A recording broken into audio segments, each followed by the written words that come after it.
Hi hello കുട്ടൂസ് ഫാമിലിയുടെ പുതിയൊരു വീഡിയോയിലേക്ക് എൻ്റെ എല്ലാ കൂട്ടുകാർക്കും സ്വാഗതം. നല്ല കാറ്റും മഴയൊക്കെയാണ്. എല്ലാവരും സേഫായിട്ടൊക്കെ ഇരിക്കണം കേട്ടോ. എല്ലാവരും സേഫാണെന്ന് വിശ്വസിക്കുന്നു. അപ്പം നമുക്ക് നമ്മുടെ ഒരു വീഡിയോയിലേക്ക് പോകാം. ഇന്നിവിടെ ഞാൻ തയ്യാറാക്കുന്നത് വളരെ സ്വാദിഷ്ടമായിട്ടുള്ള കുട്ടികൾക്കും മുതിർന്നവർക്കും ഒരുപോലെ ഇഷ്ടപ്പെടുന്ന ഒരു 4 മണി പലഹാരമാണ്. ബ്രേക്ക്ഫാസ്റ്റായോ ഈവനിങ് സ്നാക്സായോ ഒക്കെ ഉപയോഗിക്കാം കേട്ടോ. അപ്പം നമ്മൾ അതിനായിട്ട് ഇവിടെ എടുത്തിരിക്കുന്നത് ഞാൻ 200 ഗ്രാം വരുന്ന ചവ്വരിയാണ് കേട്ടോ. അതൊന്ന് നമുക്കൊരു 20 മിനിറ്റോളം ഒന്ന് കുതിരാനിടാവേ.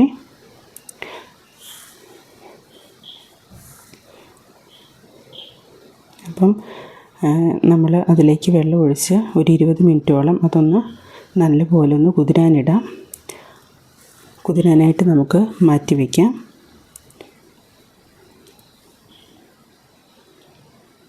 നല്ലപോലെ കുതിർന്ന് വരുന്ന സമയത്ത് നമുക്കിതൊന്ന് നന്നായിട്ടൊന്ന് വേവിച്ചെടുക്കേണ്ടതായിട്ടുണ്ട്. നമ്മളിത് വെച്ച് പായസമൊക്കെ അതീവ രുചിയിൽ ഉണ്ടാക്കിയിട്ടുണ്ട് എങ്കിലും ഇത് ആദ്യമായിട്ടായിരിക്കും കേട്ടോ. ഒരടിപൊളി റെസിപ്പിയാണേ. ഇനി നമുക്കതിലേക്ക് വേണ്ടത് പഴമാണ്. ഞാനിവിടെ ഞാലിപ്പൂവൻ പഴമാണ് എടുത്തിരിക്കുന്നത്. അധികം പുളിയില്ലാത്ത ഏത്തപ്പഴവും കേട്ടോ. ഞാൻ പക്ഷേ ഞാലിപ്പൂവൻ പഴമാണ് എടുത്തിരിക്കുന്നത്. നമുക്കതിലൊരു 3 പഴം മതി. പഴം കൂടുതലിടുന്നത് കൊണ്ട് കുഴപ്പമൊന്നുമില്ല. നമുക്കൊരു 3 പഴം ഞാനിത് ചെറുതായിട്ടിങ്ങനെ അരിഞ്ഞെടുത്തിട്ടുണ്ട്. നമുക്കിനി അതൊരു 2 സ്പൂൺ നെയ്യ് ഒഴിച്ചിട്ട് അതിലേക്കൊന്ന് ഇട്ട് വഴറ്റിയെടുക്കാം. ഞാനിപ്പം ഈ പരുവത്തിൽ വഴറ്റിയെടുത്തിട്ടുണ്ട്. ഇതിലേക്കിനി ഒരു 1/2 കപ്പ് തേങ്ങ ചിരകിയതും കൂടെ നമുക്ക് ചേർത്ത് കൊടുക്കാം. എന്നിട്ട് നന്നായിട്ടൊന്ന് ഇളക്കി യോജിപ്പിച്ച് ആ നെയ്യും പഴവും ഒക്കെ തേങ്ങയിലൊന്ന് നന്നായിട്ട് പിടിച്ച് ആ നെയ്യിലൊന്ന് ജസ്റ്റ് ഒന്ന് മുരിഞ്ഞ് വരുന്നിടം വരെ നമുക്കൊന്ന് ഇളക്കി കൊടുക്കാം. ഇപ്പോൾ ഇത് പരുവമായിട്ടുണ്ട്. ഇനി നമുക്കിത് കോരി മാറ്റി വെക്കാം. ഇനി നമുക്കിതിലേക്ക് ആവശ്യമായിട്ടുള്ളത് ഇത്രയും തേങ്ങ ചെറുതായിട്ട്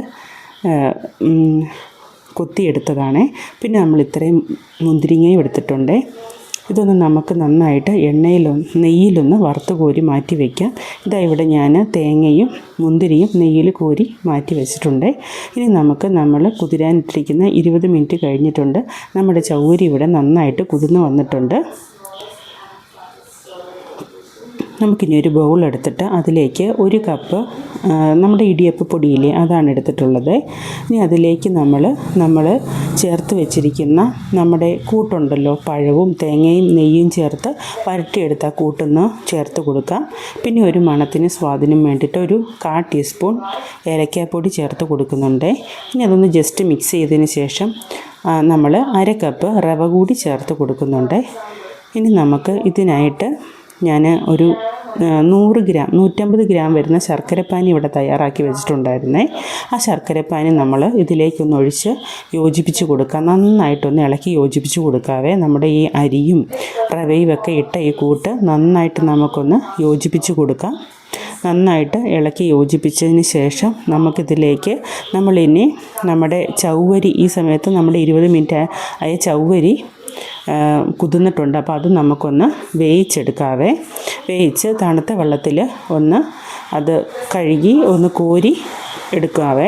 അപ്പോൾ നമ്മളിതിലേക്ക് നമ്മൾ വറുത്ത് വെച്ചിരിക്കുന്ന മുന്തിരിയും തേങ്ങാക്കൊത്തൊക്കെ ഇട്ട് കൊടുത്തു.